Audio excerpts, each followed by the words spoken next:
Hello, fellow gross, ugly, autistic people. What better way to spend the day than to watch gameplay of a game from 35 years ago? Gotta watch out for those big mashers, that's for sure.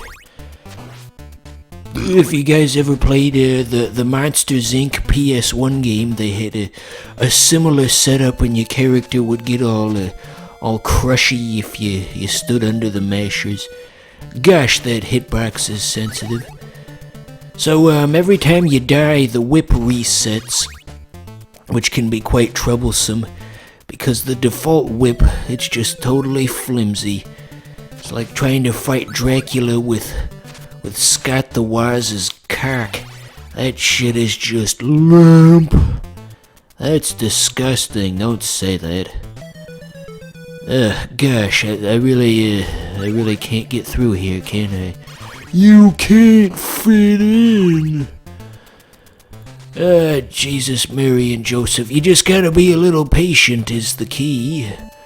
As that one song says, all we need is just a little patience, or whatever.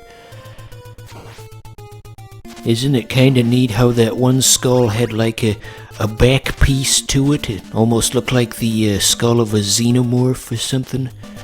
Many years ago, when I was just a dumbass kid, I used to make these terrible cartoons on YouTube, and one of them, the main characters were selling chocolates or something, and anyway, one of the houses they went to, it was the xenomorph from the Alien movies, and he started attacking them, and I guess you had to be there. Timing on this one is tricky. You can swat the fireballs out of the air, but you really want the big whip for that. Oh wait, that's what we have. A stupido. Pardon me, I can't get my Castlevania weapons straight. But at least I know more about Castlevania than those fucking dumbass kids who didn't even know what it was until Smash Bros. What the hell happened to the Smash Bros fandom?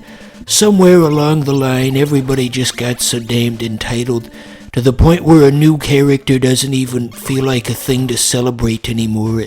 In the minds of the fandom, a new character is now an insult to the fans of every character that the new character is not. They could announce like Kazuya Mishima, let's say, and the dumbass fans will say, this is a slap in the face to the fans of Mario and Zelda and Metroid and Pokemon and Ice Climber.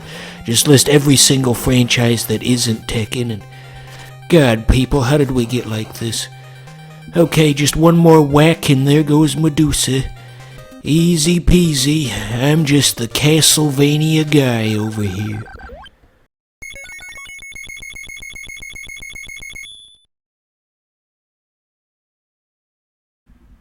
Uh-oh, are we gonna travel by map like in the Muppets movie? You already said that in the last episode. You fucking wanker.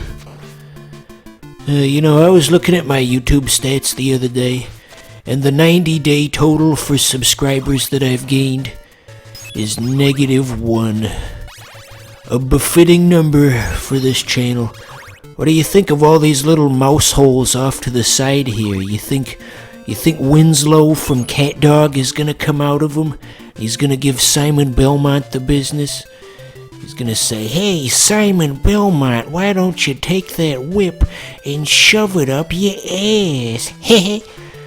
Of all my favorite cartoon characters, Winslow from Cat Dog is definitely the character I identify with the most. That is to say, just this horribly unpleasant person who's never the main character or the focus of anything, and his whole goal in life is just to be a burden on the people who matter. Yeah, that's what Winslow means to me. You know how in the schools they'll have the kids write those dumbass essays about what freedom means to me? I can write an essay about what Winslow from Cat Dog means to me. They'll say, what the hell is this crap? You know, a lot of the teachers I had in school retired almost immediately after I got done with them. I guess in some respects I've kind of internalized that and wondered if it's my fault or something. And after getting through me, they decided, you know what? I think this is enough. It's like that episode of American Dad where they had to break into a museum or something, and Stan started beating up the security guard, who was just like this kindly old man who was harmless. He was like, it's pinning him down and punching him, and as he's doing this, the security guard goes through this whole monologue in his head, where he's like replaying this conversation he had with his wife earlier about whether or not he should retire. He was saying, no, I want to give it a few more years, and he's mentally going over this as he's just getting the crap beaten out of him. Anyway, I guess that ties back to the previous thing that I was saying, because socially, psychologically, and mentally, I guess I did to all of those teachers what Stan did to that security guard. They decided, you know what, today's the day. No more of this. No more of this, Butchie. Fucking shit. When am I gonna be the next big YouTube guy? I'm funny, I'm charismatic. I wanna have a big collection of subscribers, like AVGN, or Ted Pillman, or Philomena Kunk. What a name. Jesus, tap dancing Christ. What is it with me and all these expletives today? Fucking shit. Yeah, by the way, did you notice that I'm playing a very slightly modified version of this game?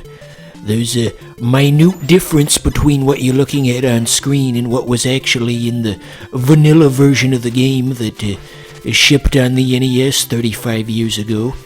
Can you spot the difference? It's like a weird version of Where's Waldo, essentially, except you don't even know what you're looking for. I guess the goal of Where's Waldo was pretty straightforward. I don't think they made a version of Where's Waldo where they didn't even tell you what Waldo looked like to begin with. Yeah, so yeah, what's the difference? You gotta spot it. You gotta spot the block. There's a callback. Lord Almighty. Anyway, we seem to be making good progress. I think we're ahead of where Game Grumps was when they did this. It took them until episode 3 to get to this stage. So yeah, how about that? Neener, neener, neener, neener.